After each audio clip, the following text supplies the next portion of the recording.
Hello everyone, this is the Diatone Rabbit 249 Plus NX. Featuring 1105 5500 kV motors, Diatone Mamba F405 flight controller, 20 amp 4-in-1 ESC, 3 and 4S compatible, 2540 gem fan props, Runcam TX200U with smart audio capable of up to 200 milliwatts, Runcam Swift camera. I installed at FR Sky XSR. Flight controller is soft mounted. XT30 for your battery connection. Mine weighs 86 3/4 grams. Bottom plate looks like it's slightly over 3 millimeters. Motor post to motor post, I'm getting 112 millimeters. Comes with 2 additional canopies, an extra battery strap, rubberized pads for your battery mounting, an XT30 and 2 extra nylon nuts, various other screws, 2 more extra screws, and a sheet of stickers. I thought I should pause the beginning here just to let you know that I am running Betaflight 4.0, and that's why you see the stick overlay. I thought this would be an interesting time to show that to you as well. You can get a feel for if that's something you're interested in. Some people may want the stick overlay, some people may want not. I find it a little bit distracting and not all that useful, but you could feel completely different. I'm also running 4S in this flight, so this is a 3S, 4S capable machine, and it is a very powerful little micro. I enjoyed that thrust, that throw over the house. That was kind of one of the things I had to avoid on my flights because I found myself just doing that time and time again.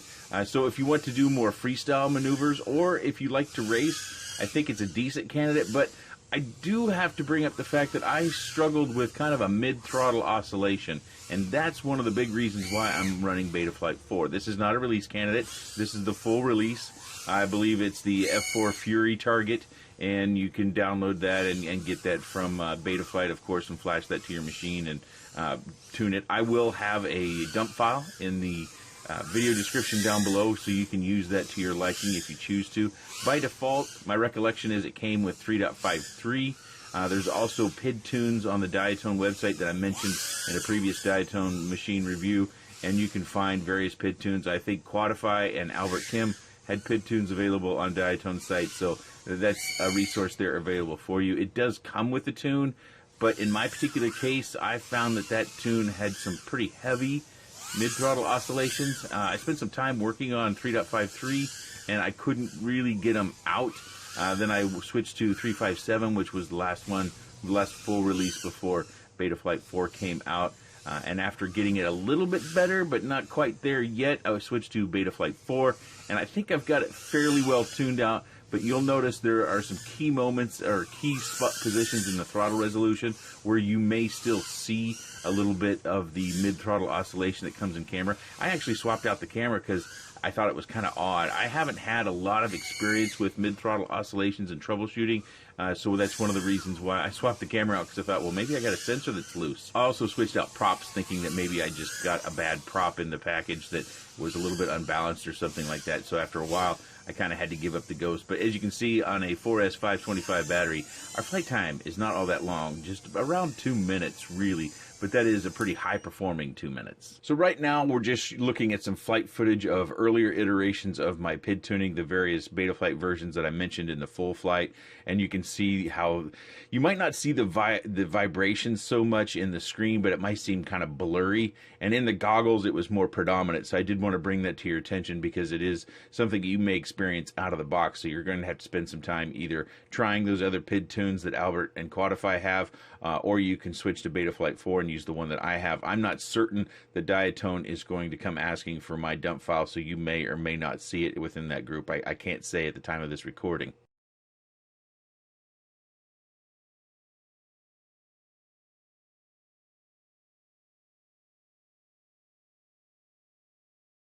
A few things you might have as questions that we couldn't cover in the amount of flight time that we had is I did play with the amount of screw that was used, or the tension that's put on the soft mounting. I screwed and unscrewed just like I did with the previous Diatone product that we reviewed.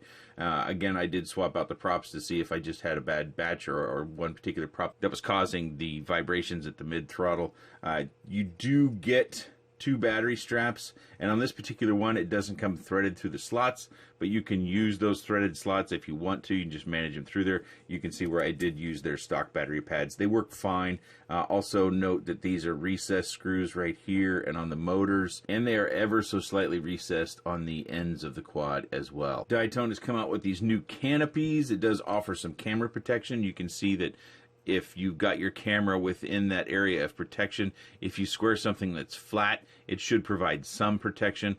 This polycarbonate, I think, is what they're using of some blend. That could be fairly durable. It could be rather fragile as well. I didn't center any trees in my flight, so I can't say for certain whether that's going to provide adequate protection to keep your camera from being damaged. If the canopy gets broken, they do include 2 spares, so that you can always replace that.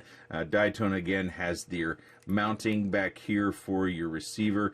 These little holes here on the sides of this plastic are meant, I believe, for your antennas to go through. They do not include any antenna tubes. I didn't like that when I did the previous one, so this one I decided to route my antenna wires down here over zip ties. The motor wires do come zip tied down, so you don't have to do that yourself, and that's always a good idea. It does look like they have swapped. You might remember in previous stacks how they had little tiny pieces you had to stack between here, and they've gone to more solid pieces, so if you do have to work on it, it should be less tedious to put it back together and get it apart and keep track of everything, because these pieces are more solid. So that's a good improvement. I'm glad they did that, because I have had a few of these stacks apart, and having all those little bits, and they have pits that go up in here that are recessed, that gets really tedious. Also, I didn't mention in the quick roll, but it's pretty much standard anymore. It does have smart audio, and it goes 25 milliwatts to 200 milliwatts. I was running on the default 25 milliwatts with my rapid fire. I use 2 Axie antennas on my rapid fire. Also, as far as the battery I use, I was flying on the GNB 520. They're 4S packs. You can find links to these packs way down in the description. There is also an RDQ branded pack that you can buy that I think it says 525.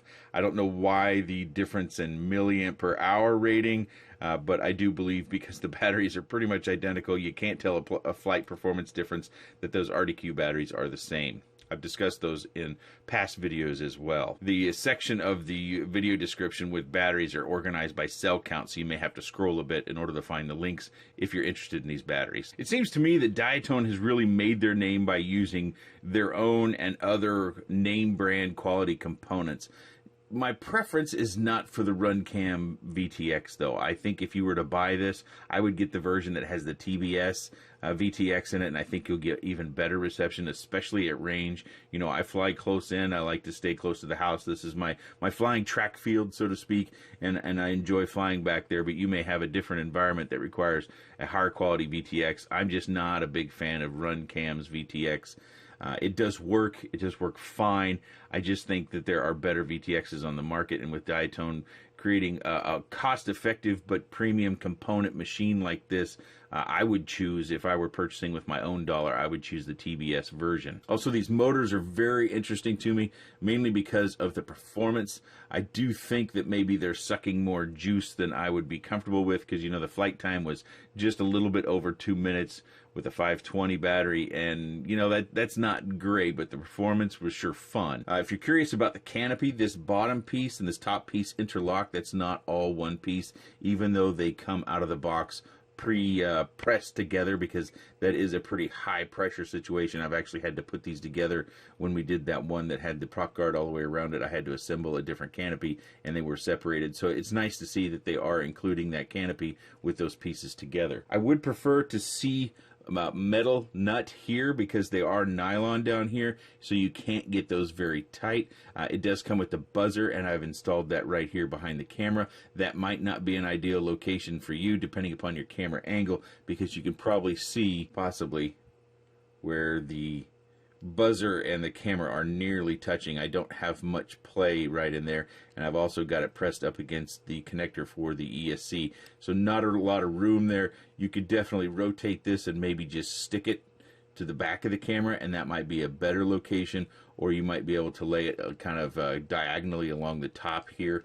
There are some other areas like in the back where you might be able to find a way to mount it back there, but the buzzer is a nice feature. It's a minimal cost feature, but it is a nice feature if it ever goes down. With micros, it's always kind of nice to have a buzzer, especially now that we're getting some grass and some greenery. It can be a little bit harder to find a micro when you have one of those unexpected landings. My final thoughts on this is that $129 about dollars, depending upon which version you buy.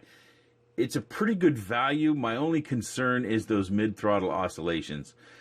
I would want to work on my tune a little bit longer, and I've worked through a couple of different versions of Betaflight to really kind of give it a thumbs up approval. I think you should do some research, and you should be very eagle-eyed on that research to the flight, not necessarily the discussion, but just looking at flights to see if other videos that have this, whether they're review videos or otherwise, if it has any sort of mid-throttle oscillations.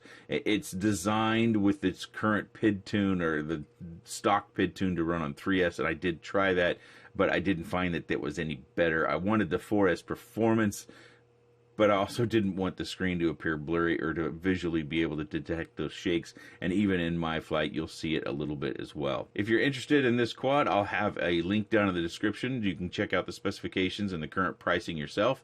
If you have any comments, questions, suggestions, or otherwise, please let me know in the section down below. I do appreciate your time, and thanks for watching.